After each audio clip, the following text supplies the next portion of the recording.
नमस्कार, मैं Anil Kumar Tete, department of political science, Sanjay वियर कॉलेज, महुआ डांड, लातेहार से। आज का ऑनलाइन क्लास मैकियावली पर है। आज का ऑनलाइन क्लास सेमेस्टर 4 के विद्यार्थियों के लिए काफी लाभप्रद सिद्ध होगा। आज हम सेमेस्टर 4 के अंतर्गत कोर 9 जो पेपर है उस पर चर्चा करेंगे और इस पेपर के अंतर्गत हमें मैकियावली एक चैप्टर है उसको पढ़ना है और इस मैकियावली के अंतर्गत हमें दो विचारों को पढ़ना है, खास करके मानव स्वभाव संबंधी विचार और धर्म संबंधी विचार, धर्म और नैतिकता संबंधी विचार। आज के क्लास में हम मैकियावली के मानव स्वभाव संबंधी विचार पर चर्चा करेंगे। आइए आज का क्लास शुरू करते हैं। मैकियावली को जानने से पूर्व हम उसके काल के संदर्भ में थोड़ा जान लें। जैसा कि मालूम है, मध्ययुग में खास करके व्यक्ति का जीवन स्थिर हुआ करता था। इस समय कृषि दास के रूप में लोग सामंतों के बंधनों में बंधे हुए थे। ये बंधन तब टूटा जब सामंतों के चंगुल से ये कृषि दास आजाद हुए। इन बंधनों को तोड़ने के पश्चात एक नया वर्ग समाज में आया जिसे उद्यमी वर्ग कहा गया। मध्य युग के धार्मिक जाल से निकलकर राष्ट्र राज्य संगठित हुआ तथा धार्मिक रूढ़ियों से निकलकर लोग वैज्ञानिक तथ्यों का सहारा लेने लगे और विज्ञान की उन्नति ने औद्योगिक क्रांति को जन्म दिया, जिससे नई सभ्यता और नई सामाजिक, आर्थिक और राजनीतिक संस्थाओं का विकास हुआ। यह आधुनिक यूरोप था। इस काल में पुनर्जागरण तथा धर्म सुधार भी शुरू हुए और इसी काल में पुनर्जागरण का एक प्रवर्तक निकोलो मैकियावेली का जन्म हुआ, जिसे पहला आधुनिक राजनीतिक विचारक माना गया।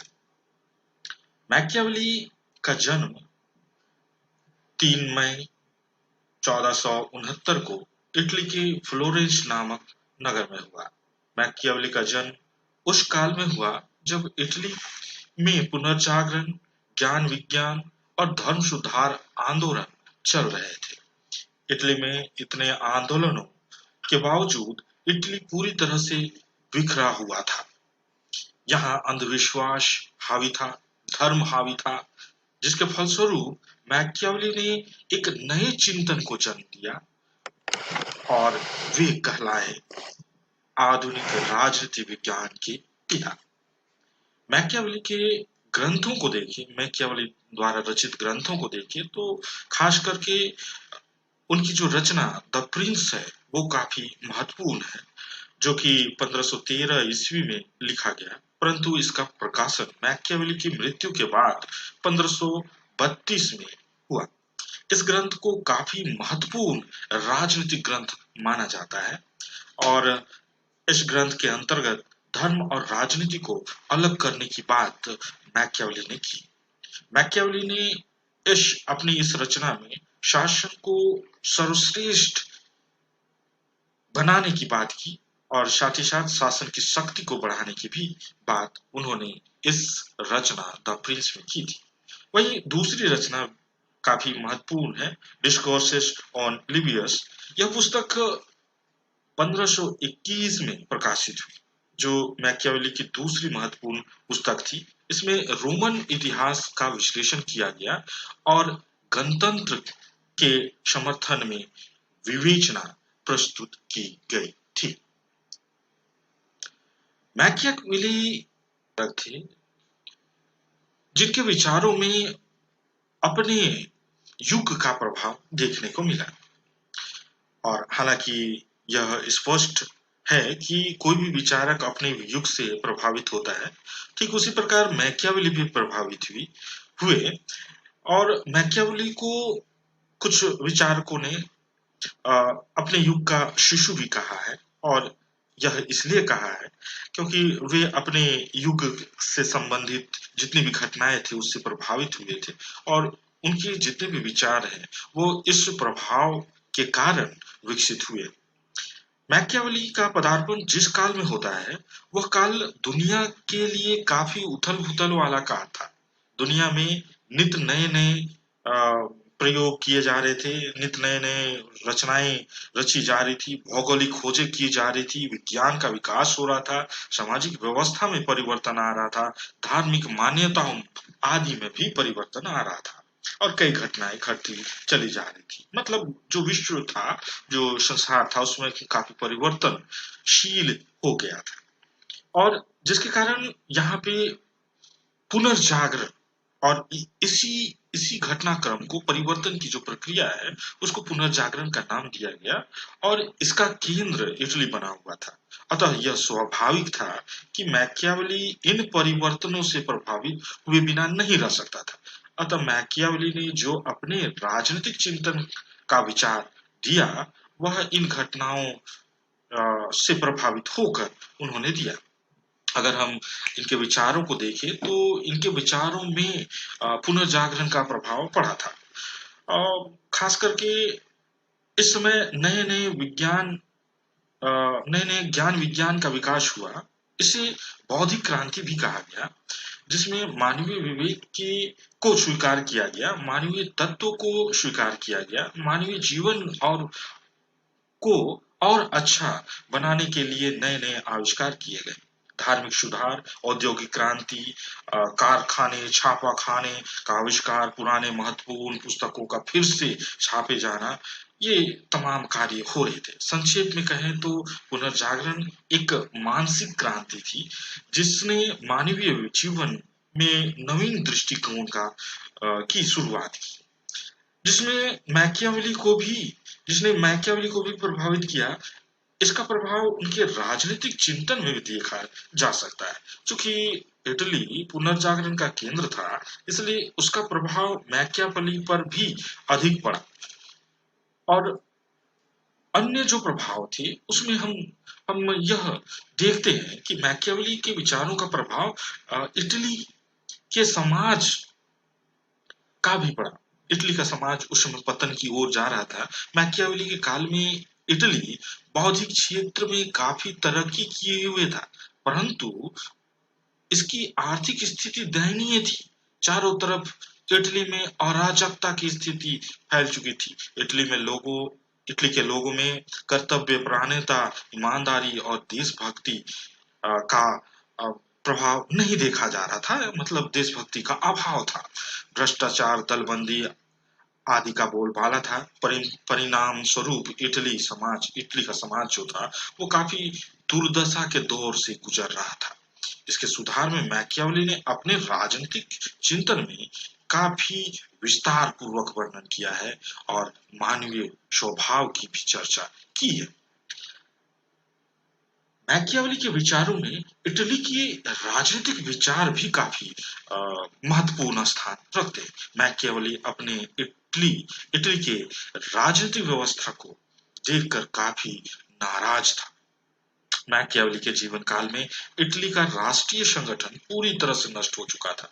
वह छोटे छोटे स्वतंत्र राष्ट्र में बंट चुका था, जिसके कारण यहाँ काफी अराजकता, अव्यवस्था थी।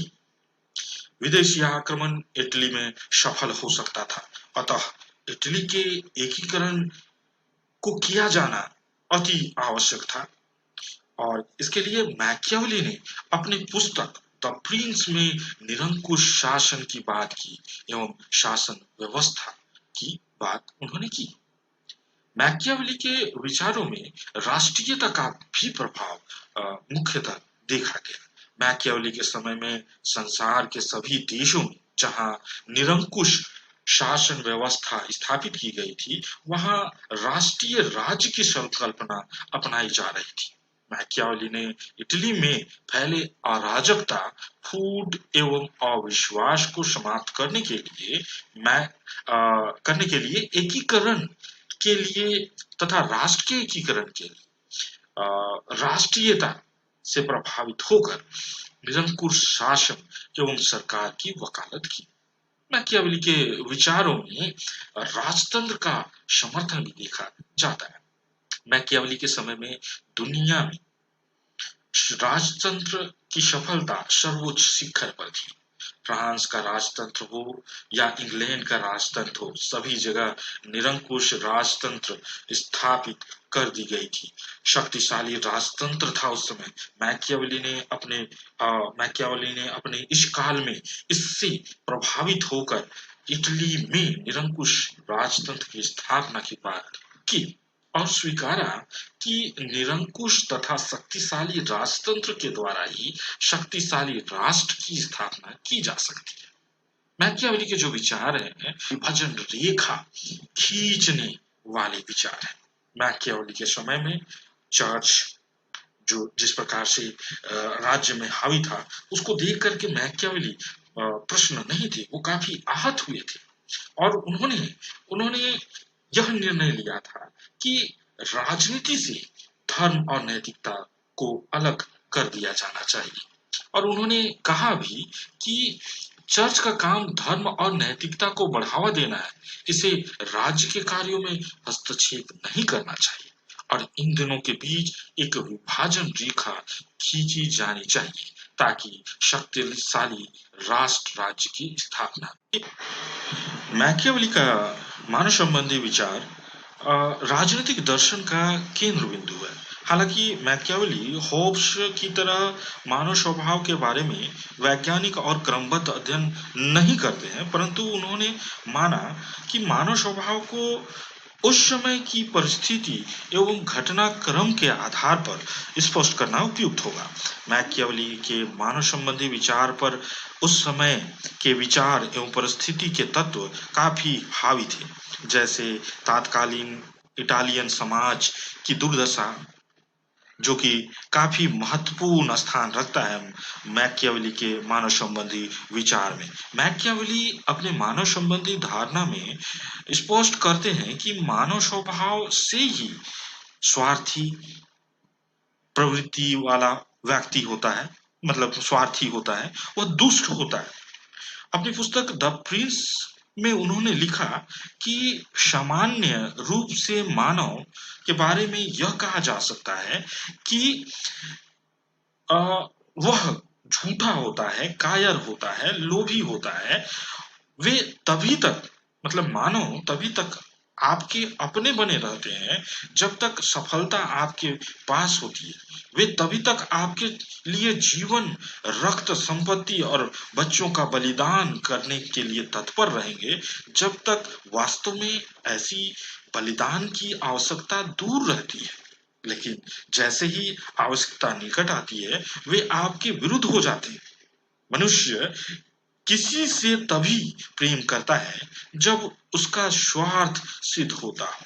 इस प्रकार मैकियावेली ने मनुष्य को एक पशुओं के समान स्वीकार किया है, जिसमें अंतर्निहित अच्छाई नाम मात्र की भी नहीं होती। मनुष्य के अंदर भय, शक्ति और अभिमान की प्रेरक शक्तियां हैं।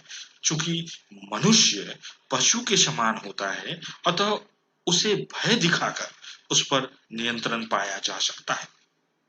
मैकियावेली लिखते हैं कि प्रेम और भय ही ऐसी दो शक्तियां हैं जिसके द्वारा मानव से कुछ काम किया जा सकता है तथा उन्हें वश में किया जा सकता है।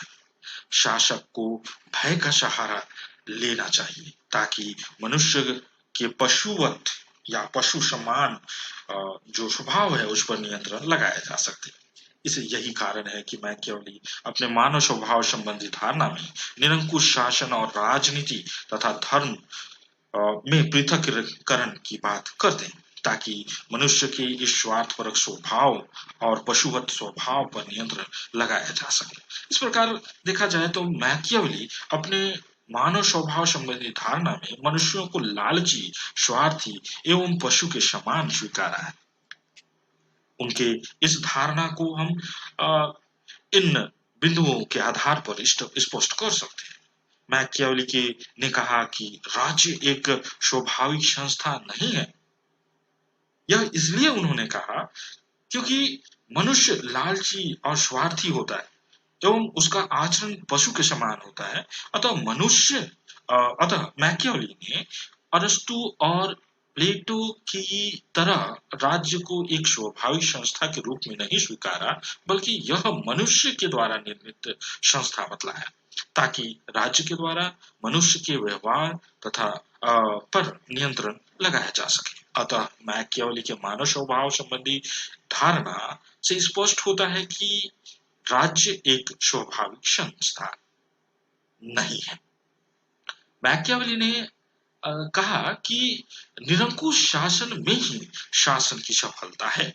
मैकियावेली ने मानव स्वभाव संबंधी धारणा से यह स्पष्ट किया है कि यदि मानव में पशुता व्यवहार पर मानव के पशु के समान जो व्यवहार है उस पर नियंत्रण लगाना है, तो शासन को निरंकुश होना पड़ेगा और भय के द्वारा ही मानवीय स्वभाव पर नियंत्रण पाया जा सकता है। उन्होंने कहा कि राजनीति और नैतिकता का पृथकीकरण होना चाहिए।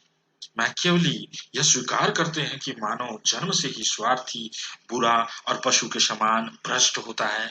अतः पशु के समान होता है और भ्रष्ट होता है। अतः नैतिकता तथा धार्मिक विश्वासों के द्वारा उन्हें नहीं बदला जा सकता, बल्कि उस पर नियंत्रण स्थापित करना है तो कूटनीति और भय रूपी निरंकुश शासन की आवश्यकता होती है। अतः राजनीति और नैतिकता का अलग अलग किया जाना अति आवश्यक होगा। मैकियावेली आगे कहते हैं कि मैकियावेली का मानव स्वभाव जो है वो अपरिवर्तनीय है। जहां जहां जहां प्लेटो और अरस्तु ने मानव स्वभाव में परिवर्तन के लिए नैतिकता एवं शिक्षा की वकालत की है, वहीं मैकियावेली ठीक इसके विपरीत बात करते हैं। यह स्वीकारते हैं कि मानव स्वभाव का आचरण स्वार्थी है, स्वार्थ से भरा पड़ा है, वह लोभी है, वह कपटी है और युगों युगों से इसका जो व्यवहार है वो परिवर्तनशील नहीं है, जिसे शिक्षा और नैतिकता के द्वारा सुधारा नहीं जा सकता, बल्कि इस पर नियंत्रण स्थापित करने के लिए शक्ति की आवश्यकता है और यह शक्ति दमनकारी होनी चाहिए। उन्होंने दमन और भय के द्वारा इस पर नियंत्रण करने की बात की। तो इस प्रकार से मैकियावेली का जो मानव स्वभाव है वह स्पष्ट करता है कि मानव स्वभाव पशु के समान है। यह मानव स्वभाव जो है वो स्वभाव से लालची है, स्वार्थी है, कायर है, पशु के समान है। मैकियावेली के मानव स्वभाव संबंधी विचार की आलोचना भी की गई। जैसा कि आपको मालूम होगा कि हर सिद्धांत और हर विचार के कुछ समर्थन और कुछ इसके इसके आलोचना भी की जाती है। ठीक इसी प्रकार मैकियावेली की भी आलोचना की गई भिन्न भिन्न विद्वानों के द्वारा, और मैकियावेली की आलोचना निम्न बिंदुओं के आधार पर जो आप स्क्रीन में देख पा रहे हैं उन बिंदुओं के आधार पर की गई है। मैकियावेली जो कि इस प्रकार से मानव स्वभाव के सिर्फ बुरे स्वभाव की चर्चा मैकियावेली करते हैं। मैकियावेली मानव के सिर्फ बुरे स्वभाव की चर्चा करते हैं और उनके अच्छे स्वभाव का जिक्र नहीं करते। अतः उनका विचार जो है वो एक पक्षी है, सिर्फ एक पक्ष की बात वे करते हैं।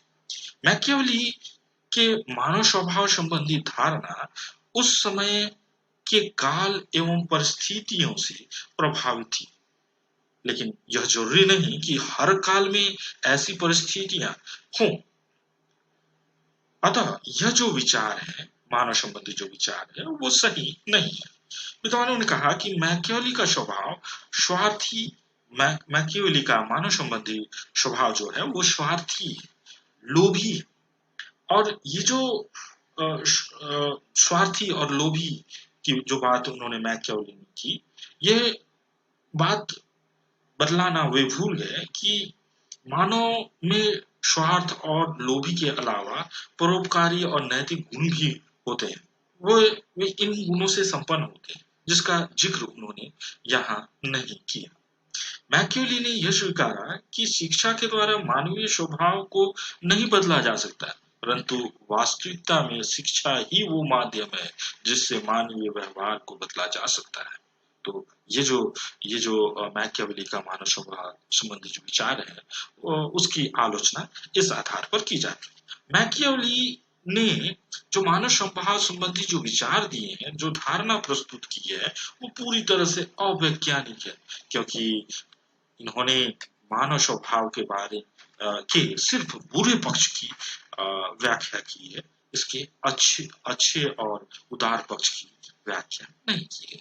तो इन बिंदुओं के आधार पर हम कह सकते हैं कि मैकियावेली का जो मानव स्वभाव संबंधी जो व्यवहार है, जो धारणा है, वह अवैज्ञानिक है, क्योंकि उन्होंने उससे बुरे स्वभाव की चर्चा की, काल और परिस्थिति को देखते हुए मानव स्वभाव की चर्चा की, मानवीय अच्छाइयों की व्याख्या उन्होंने नहीं की। साथ ही साथ यह कहना सार्थक नहीं होगा, सही नहीं होगा कि मानव स्वभाव को शिक्षा के माध्यम से भी नहीं परिवर्तित किया जा सकता, और यह कहना कि मानव का स्वभाव युगों युगों से अपरिवर्तनशील रहा है, यह आलोचना का विषय माना जाता है। आज के इस ऑनलाइन क्लास में हमने मानव स्वभाव के बारे में चर्चा की। हमने देखा कि मानव स्वभाव किस प्रकार से है मैकियावेली के विचारों में, और उन्होंने स्पष्ट रूप से कहा कि मानव स्वभाव जो है, मानव जो है वो झूठे हैं, कायर हैं, लालची हैं, स्वार्थी है, और उनका जो व्यवहार है वो पशु के समान है। और चूंकि इसकी आलोचना भी हमने देखी कि आलोचना भी विभिन्न बिंदुओं के आधार पर इसकी आलोचना भी की गई है, फिर भी इनके जो विचार है, मानव संबंधी जो विचार है, वो मैकियावेली के तमाम सिद्धांतों का मूल है, और तमाम जो सिद्धांत मैकियावेली ने दिए वो मानव स्वभाव के इर्द गिर्द ही घूमते नजर आते।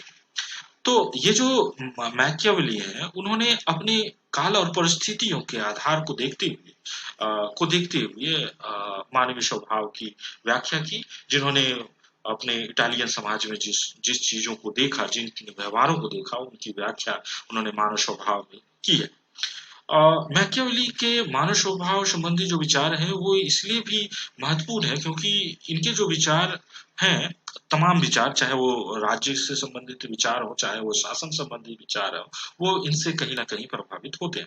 और इन्होंने आगे चलकर के प्रजातंत्र और गणतंत्र की ओर भी देखा, और उन्होंने विभिन्न शासन व्यवस्थाओं की बात की, उन्होंने प्रजातंत्र की भी बात की, उन्होंने गणतंत्र की भी बात की, और उन्होंने राजतंत्र की भी बात की।